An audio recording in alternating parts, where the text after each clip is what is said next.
আমার দাদার মেয়েকে মানুষ করার জন্য বোনের সাহায্য প্রয়োজন হলো কেন বলতে পারো সেটা?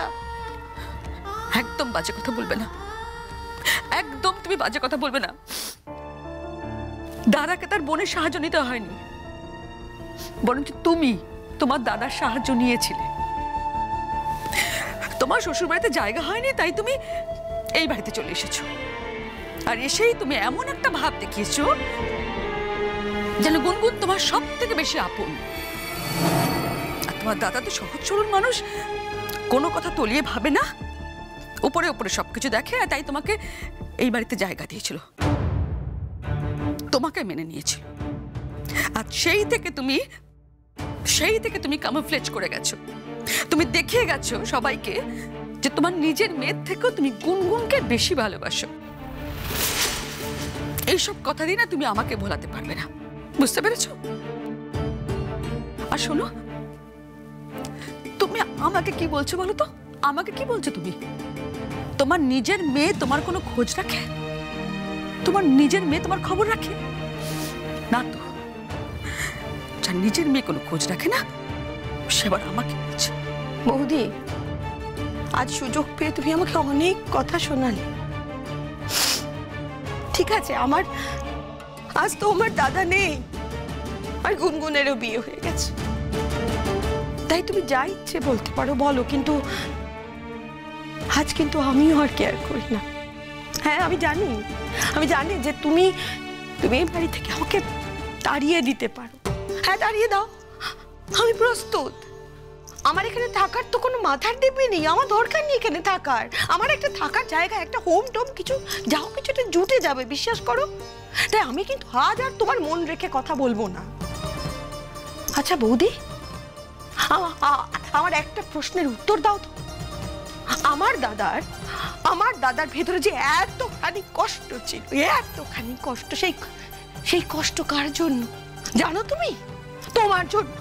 হ্যাঁ, তোমার জন্য। আমার দাদা যে হঠাৎ করে স্ট্রোকে মারা গেল, তার জন্য তোমার ভূমিকা তুমি অস্বীকার করতে পারো না বৌদি। না না না না, পারো না। হ্যাঁ, আমি তোমাকে কাঠ গড়ায় দাঁড় করাচ্ছি বৌদি। তুমি সে কারণ। হ্যাঁ, তুমি তোমার ভূমিকা অস্বীকার করতে পারো না বৌদি। আমার দাদা যে কোনোদিন একটা হ্যাপি ফ্যামিলি পাইনি, তার জন্য তুমি দায়ী। হ্যাঁ, তুমি দায়ী। আমি কোনোদিন মেনে নেব না যে আমার দাদার হঠাৎ করে এরকম মৃত্যুর পেছনে তোমার কোনো ভূমিকা নেই।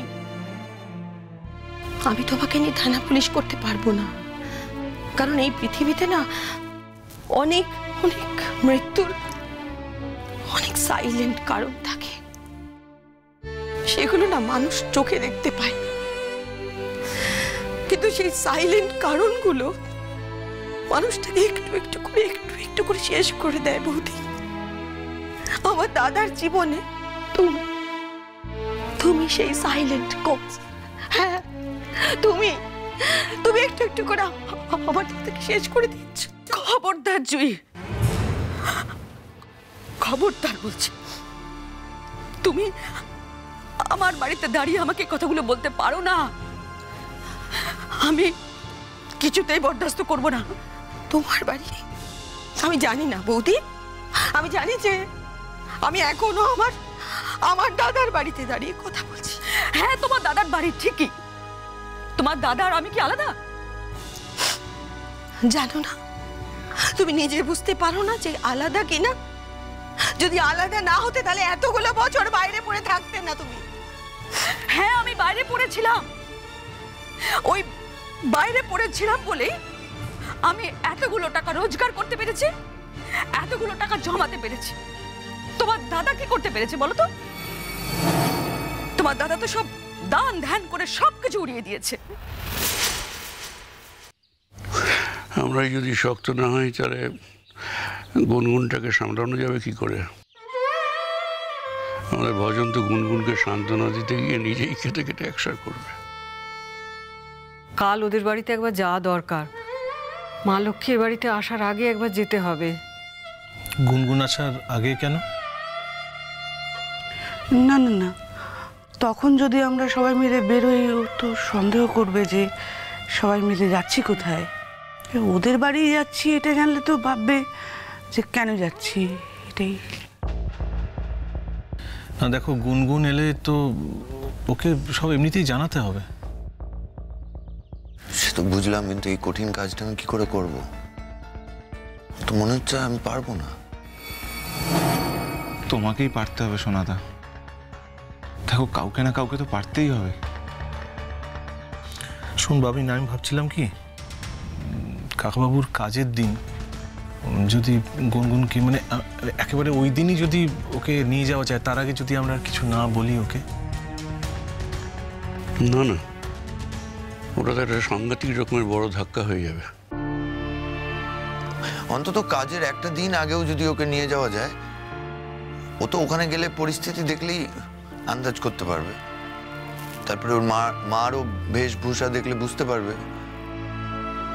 আর উনিও তো এই কারণে ওর কাছে যাচ্ছেন না, কারণ আমরা বারণ করেছি।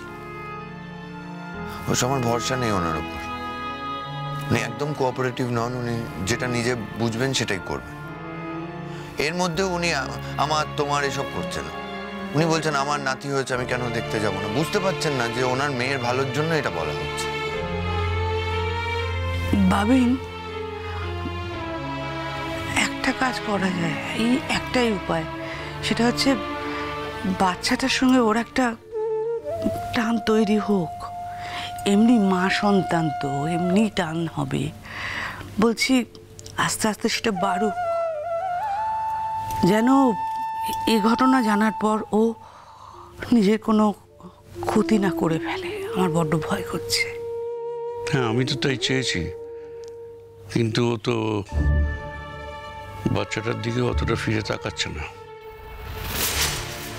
ওর তো এখন কিছুতেই মন নেই। ওর জীবনের একমাত্র ধারণা যে ওর ড্যাডি এসে ওর সামনে দাঁড়াবে। আমি তো মিরাকেল জানি না, আমি কি করে ওর ড্যাডিকে ওর সামনে এনে দাঁড় করাবো বলো তো? অন্য যা বলবে পারবো, এই আশা তো পূর্ণ করতে পারবো না। এই যে ওখান থেকে দেশে ফিরে এসে কি করেছে, কি করেছে? একটা হসপিটালে কাজ নিয়েছে। কত টাকা রোজগার করতে পেরেছে? ওই দেশে কত রোজগার করতে পারতো, এখানে কত টাকা রোজগার করতে পেরেছে বলো তো? আর যতটুকু রোজগার করতে পেরেছে সব তো তাদের আত্মীয় স্বজন, কাছের মানুষদের সব তাদের পেছনে ঢেলেছে। তোমার পেছনে কম ঢেলেছে নাকি? আমি কিছু জানি না ভেবেছো? না জানার তো কোনো কারণ নেই। আমার দাদা আমাকে ভরণ পোষণ সব দিয়েছিল। আমি আমার দাদার বাড়িতে থেকেছি। এই ছাদ আমার দাদার দেওয়া ছাদ। তাই সেখানে থেকে খাবার তো আমি বাইরে থেকে আনিয়ে খাইনি বৌদি। না, শুধু তো আর খাওয়া খরচ না। তুমি যে এখানে থাকতে, এই যে এত দামি দামি শাড়ি জামা কাপড় তুমি পরো, এই যে এত গয়না পরো, এসব তো তোমার দাদার দেওয়া। ঠিক বলেছ, কিন্তু কি করবো বলো? আমার দাদা আমায় হাতে করে কিছু দিলে আমার না বলার ক্ষমতা কোনোদিন হয়নি গো বৌদি। আর শুধু দাদাই কেন, আমার গুনগুনও আমাকে আমার জন্মদিনে প্রত্যেক বছর কিছু না কিছু হাতে করে দিয়েছে জানো। আর সেগুলো হাতে করে ফেরত দেওয়ার দুঃসাহস আমার কোনোদিন হয়নি। কিন্তু এবার আমি সব ফেরত দিয়ে দেবো। দেখো, সবটা ফেরত দিয়ে দেবো, কিন্তু গুনগুনের হাতে দেব। আমি গুনগুনের হাতেই দেব। থাক থাক, এইসব কথা অনেক শুনেছি। এইসব মন ভোলানো কথা আমাকে বলতে এসো না। ফেরত দিয়ে দেবে। একটা কথা তোকে বলে রাখছি বাবিন, তুই তো গুনগুনকে খুব শাসন টাসন করিস। এই ঘটনার পরে বাড়ি ফিরে এলে কিন্তু শাসন করতে যাস না। ও কিন্তু একটা ধাক্কা খেয়ে এখানে এসে খবরটা পেলে একটা ধাক্কা পাবে, তারপরে শাসন করলে ওকে আর দেখতে হবে না, একটা কেলেঙ্কারি করে ফেলবে। এই সময়টা কোনো শাসন নয়, ওর সঙ্গে সঙ্গে পাশে পাশে থাকবে। আমি অমানুষ নই। কি ভাবছো তোমরা? আমি বুঝতে পারছি না ওর মানসিক অবস্থা কি, কেন কষ্ট হচ্ছে, কোথায় কষ্ট হচ্ছে। শাসন করেছি মনে হয়েছে, প্রয়োজন ছিল। এটা তো শাসন করার সময় নয়, প্রয়োজন না থাকলে শাসন করতে যাবই বা কেন। যে ধাক্কা গুনগুনের জীবনে আসতে চলেছে ও কিন্তু মোটেই তার জন্য প্রস্তুত নয়। ও গোটা পৃথিবী ওর জীবনটার বাবাকে জুড়ে। সে মানুষটার কোনো অসুখ ছিল না, কিচ্ছু না, সুস্থ মানুষ, কনফারেন্সে গেল, গিয়ে আর ফিরল না। এবারে কিন্তু গুনগুন বারবার কৌশিকদাকে বারণ করেছিল যেতে, আমি নিজে শুনেছি। অন্যবার হলে হয়তো কৌশিকদা মেনেও নিত, কিন্তু এবারই জোর করে চলে গেল। কি হয়তো নিয়তি বলে, যা হর থাকে তাকে আটকানো যায় না।